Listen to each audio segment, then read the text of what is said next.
En esta parte vamos a hablar, en esta sesión número 6, vamos a hablar acerca del movimiento progresivo del sermón. ¿Cómo debe ir progresando nuestro sermón desde introducción hasta conclusión? ¿Cuáles son esos elementos básicos que debemos tener? Como les dije, la predicación es como un avión que está a punto de despegar y según va despegando y despega, se va elevando, llega a una altura, ¿verdad?, definida y luego tiene que comenzar, ¿qué? Su bajar, ¿verdad? Y no puede ser, hermano, si usted se ha montado en un avión de esos que de momento tiene que hacer un aterrizaje forzoso, usted sabe que esa es la experiencia más horrible del mundo. No sé si a alguien le ha pasado de un avión que tiene algún desperfecto y de momento comienza ese avión. A mí me pasó una vez, hermano. Y aquel avión comenzó, pero a bajar, hermano, a una velocidad increíble y usted sabe que nuestro cuerpo responde a la compresión. Cuando no se baja de una manera natural, el cuerpo, hermano, se descomprime y empieza a actuar de diferentes maneras. Mire, hermano, yo me he dado la mareada de mi vida porque aquel avión empezó a bajar de una manera sumamente rápida que mis oídos me mareé, me puse frío, empecé a sudar, tenía ganas de vomitar, la cabeza me ardía, una experiencia horrible, hermano. Bueno, lo mismo pasa cuando un predicador no sabe llevar un movimiento progresivo del sermón. Es como un viaje en un avión que tiene un motor dañado. Y arranca mal, se eleva doblado y después va bajando en picada, hermano. Tiene que haber un movimiento progresivo en el sermón. Y el detalle es que ahí no hay paracaídas que valga. No te puedes bajar, tienes que continuar ese vuelo hasta que lo aterrices o lo estrelles. Una de las dos va a pasar. Y los hermanos bonitos, ahí en la fe, que te aman, van a soportar tu avión estrellado. Y algunos orando para que tú aterrices el avión. Está horrible. Pero es así, hermano. Por eso es que el orden del sermón nos ayuda en ese aspecto. Movimiento del sermón, movimiento progresivo del sermón. Número 1, tiene que haber una introducción, hermano. La introducción debe motivar a los oyentes a tener una buena disposición para escuchar el sermón. Y esto no se trata de manipular a la gente emocionalmente, hermano. Se trata de desarrollar una introducción, ya sea relacionada con el tema que vas a exponer o una introducción que salga del texto que vas a exponer, pero debe ser una introducción que motive a los oyentes a tener una buena disposición al escuchar el sermón. Y esta parte es sumamente importante, porque al principio de una predicación, a los que predican habitualmente, no sé si les pasa igual que a mí, que las mentes no están recogidas en esos momentos. Hay hermanos en la fe que empiezan a entender lo que tú estás diciendo cuando ya vas por el segundo punto. La introducción y el primer punto andaban allá en el planeta de Alicia y las Maravillas pensando en otra cosa. Y si tú no tienes una introducción saludable que los cautive en lo que tú estás diciendo, ellos no van a entender muy bien lo que tú estás diciendo porque están comenzando a leer. Es como cuando tú lees una carta desde la mitad. No vas a entender porque te necesitas el principio. Bueno, esa introducción debe motivar debe motivar a los oyentes a tener una buena disposición para escuchar el sermón. Y eso, hermanos, es una responsabilidad de los que oyen. De la misma manera que existen predicadores expositivos, deben haber oyentes expositivos que se disciplinen a la hora de predicar, hermanos. Y eso es una batalla constante. Hay hermanitos que la mente es un problema. De hecho, hay hermanos que padecen de ADD. ¿Sabe lo que es ADD? Que no pueden concentrarse. No pueden, hermano. Tratan y tratan, pero 10 segundos es lo que le dura la concentración. Y entonces están pensando en otra cosa, en los problemas, en las habichuelas, en el trabajo, en todo tipo de cosas. Y tú los estás viendo que se te desconectaron hace rato de lo que tú estás diciendo, pero ahí tienes que continuar predicando y enseñando, hermano. Así que debes trabajar en la introducción. Una buena introducción debe ser apropiada, interesante, breve, modesta y cuidadosamente preparada. Tú no puedes hacer una introducción de 30 minutos cuando lo que tienes son 45 minutos para predicar. Una introducción lo más que puede tener, hermano, es de 5 a 10 minutos, lo más. Y debe ser modesta y debe ser cuidadosamente preparada, que esté relacionada al tema que vas a exponer. Que no hables de otra cosa que no tiene nada que ver con lo que vas a estar exponiendo. Puede ser una ilustración, puede ser una historia, puede ser un testimonio de algo que pasó en tu vida o algo que le pasó a alguien, o puede ser simplemente una referencia a otro pasaje de la Escritura que te ayude a llegar al tema o al texto que vas a estar exponiendo. La introducción puede usar como punto de partida el texto bíblico mismo, alguna experiencia relacionada al texto, una ilustración, alguna ocasión especial u evento contemporáneo. También se puede usar una interpretación incorrecta del texto en cuestión. Por ejemplo, en algunas predicaciones yo he citado como parte de la introducción herejías o falsas doctrinas que han dicho ciertos personajes.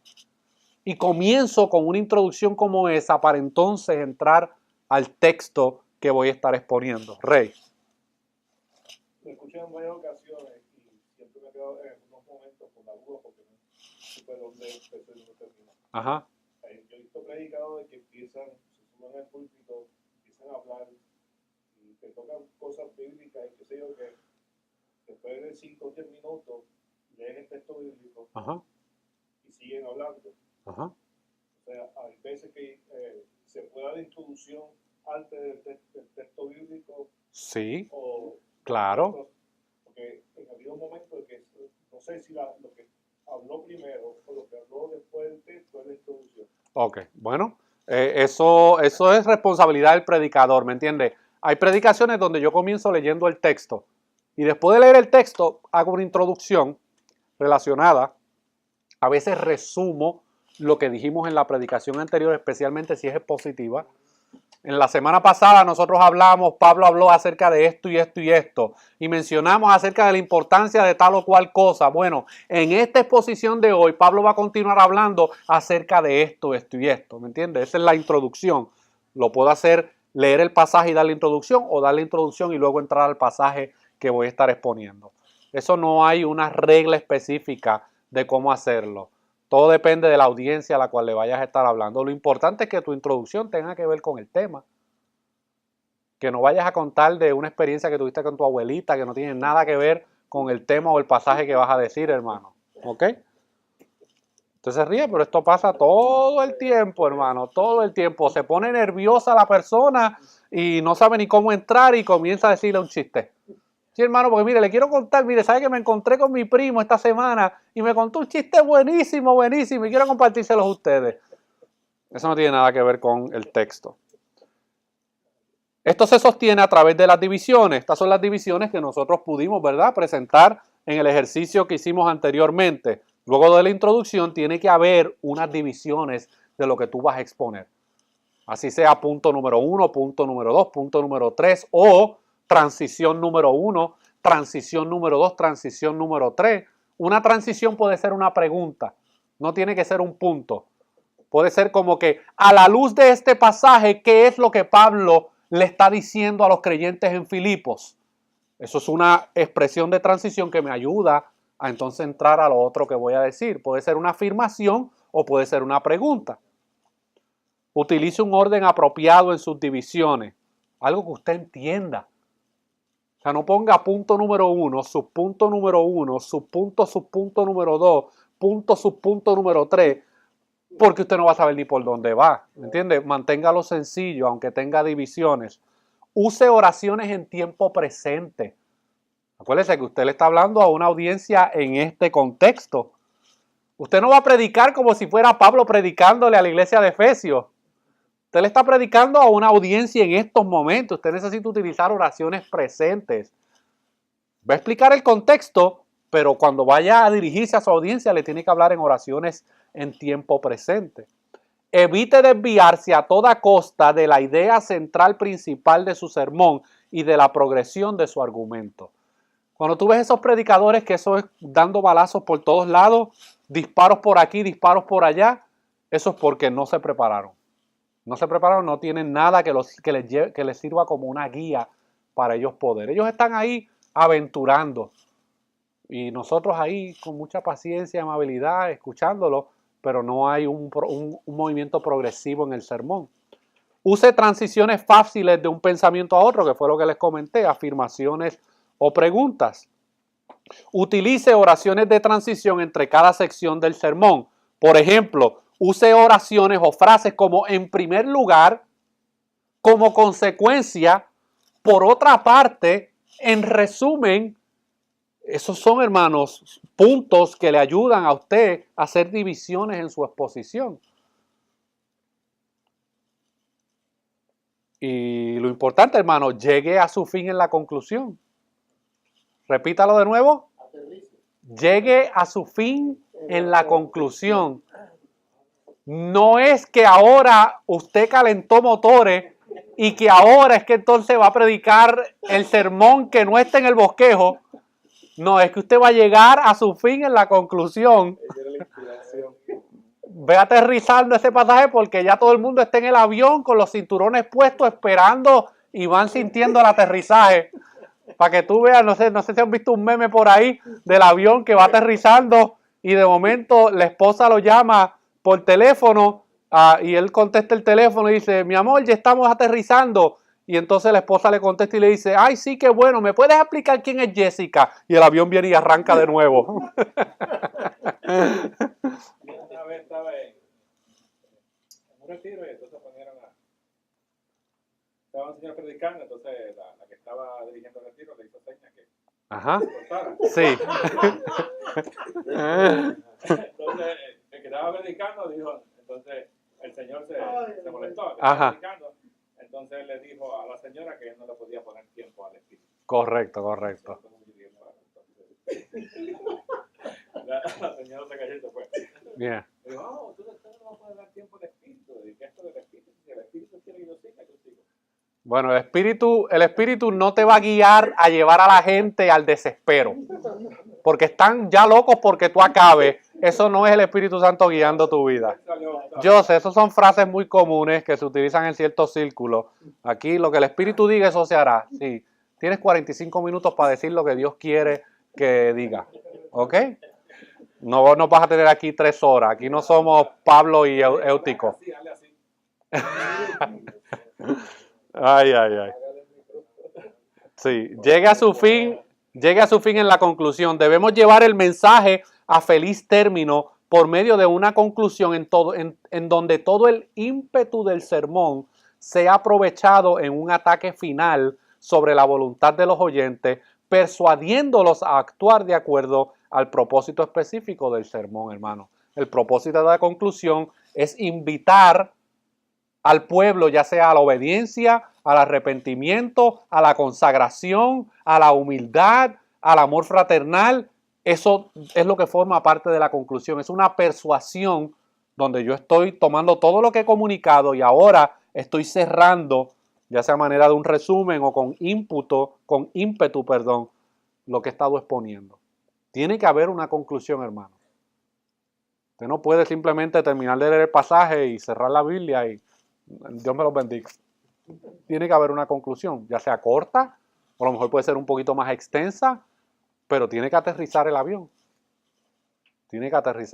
Porque este no es uno de esos viajes de la NASA, donde el avión se queda allá arriba por días y meses y años. No, este avión tiene 45 minutos para despegar, viajar y aterrizar, hermano. Esto es un viaje corto. Y el domingo que viene hay que hacer lo mismo. Y el domingo después hay que hacer lo mismo. Uno se convierte en un experto en avión. La conclusión debe ser clara y positiva en su tono. Esto se puede lograr incluyendo los siguientes elementos. Recapitulación. Ayude a los oyentes a recoger en una sola mirada todo el panorama recorrido del sermón. Usted puede hacer una recapitulación de lo que acaba de enseñar, pero es una recapitulación. No es que va a volver de nuevo. Sí, porque se acuerdan, miren, el punto número 1, ¿se acuerdan que decía lo siguiente? No, es un resumen breve de las verdades que acabas de comunicar. Demostración. Podemos ofrecer a los oyentes ejemplos prácticos sobre cómo llevar a cabo en nuestras vidas las lecciones aprendidas. Esta es la aplicación. Esta es la manera donde yo como predicador le demuestro a la audiencia cómo yo voy a aplicar ahora estas verdades a mi vida, a mi familia, a mi matrimonio, a mi hogar, a mi trabajo, a mi vida como creyente. Debe haber persuasión. Debemos persuadir a los oyentes indicando las justas razones para actuar como resultado del mensaje de Dios en su palabra. Debe haber una persuasión, hermanos, donde estamos persuadiendo y llamando al pueblo a tomar una acción de acuerdo a lo que acaban de escuchar. Y debe haber una invitación. El sermón debe incluir una invitación sincera, urgente, insistente y amorosa para responder en obediencia al Señor en lo que respecta al tema del sermón. Y cuando hablo de invitación no estoy hablando de la oración del pecador. No quiero que se confunda. Perdón, me perdí en la última. ¿Eso es parte del tercer punto? De la conclusión. De lo que tiene que ir con la conclusión. Cosas que uno puede utilizar en la conclusión para aterrizar el sermón. Una invitación, estoy predicando, por eso que esta tarde yo les invito, de acuerdo a la palabra de Dios, a que nosotros debemos responder al Señor de esta manera, o esta es la invitación que el Señor nos hace en esta tarde por medio de su palabra. Es la invitación hablada, hermanos. Y debe haber una aplicación. Esta es la razón de ser del sermón. La meta de la predicación expositiva no es información. La meta de la predicación es transformación. La información es parte. ¿Se acuerdan que hablamos de que debe perseverar pacientemente, debe predicar con qué? Con doctrina. Hay un elemento informativo, pero también hay un elemento, hermano, de transformación en esa doctrina que se está comunicando. El propósito es que haya una transformación en los no salvos y que haya una transformación de santificación en los que son creyentes. Para que el sermón pueda resultar en un cambio para que el sermón pueda resultar en un cambio verdaderamente piadoso y cristiano, es necesario que no sea un ejercicio legalista, sino que sea siempre una respuesta a la gracia de Dios ofrecida en el Evangelio de Jesucristo. En otras palabras, no podemos convertirnos en estos predicadores, en inglés le llaman brimstone, fire and brimstone, donde dejemos a la gente en un estado de condenación en todas las predicaciones. En nuestra predicación tiene que haber, hermano, un elemento de la gracia de Dios salvadora. Tiene que haber un elemento de la reconciliación que puede encontrar el pecador y el creyente en Dios. No podemos dejarlo simplemente en, oh Dios mío, la verdad que soy un impío, un carnal, me merezco la ira de Dios, ahora mismo que caiga el juicio de Dios sobre mi vida. No podemos dejar al oyente en esa. Tenemos que llevarlos, hermanos, a la cruz, tenemos que llevarlos al mensaje del Evangelio, tenemos que llevarlos al mensaje de la gracia, y eso forma parte de la aplicación y de la conclusión del sermón. Que sí hay exposiciones fuertes donde hay confrontación del pecado, pero tenemos que darle la solución al oyente. No podemos simplemente presentarle el problema, tenemos que darle la solución al problema, hermano, que es obviamente el mensaje del Evangelio. ¿Cuánto tiempo más o menos en la conclusión? La conclusión debe durar aproximadamente también como dentro de unos 5 a 10 minutos. No debe ser más de eso. Recuérdate que el grueso de tu exposición va a ser el desarrollo de los puntos o de lo que vayas a estructurar. Así que la introducción y la conclusión deben ser de 5 a 10 minutos. Vamos a decir 10 minutos cada uno. Si tienes 50 minutos, ¿sabes que tienes 10 minutos para introducción? 30 minutos para el resto de la exposición y 10 minutos para la conclusión.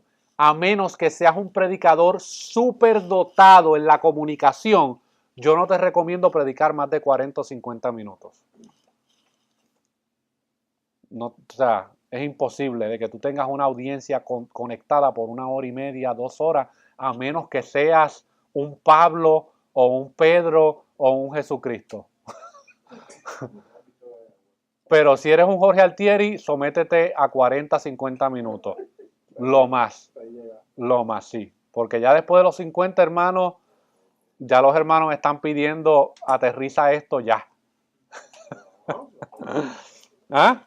Bueno, tú no, pero hay otros que sí.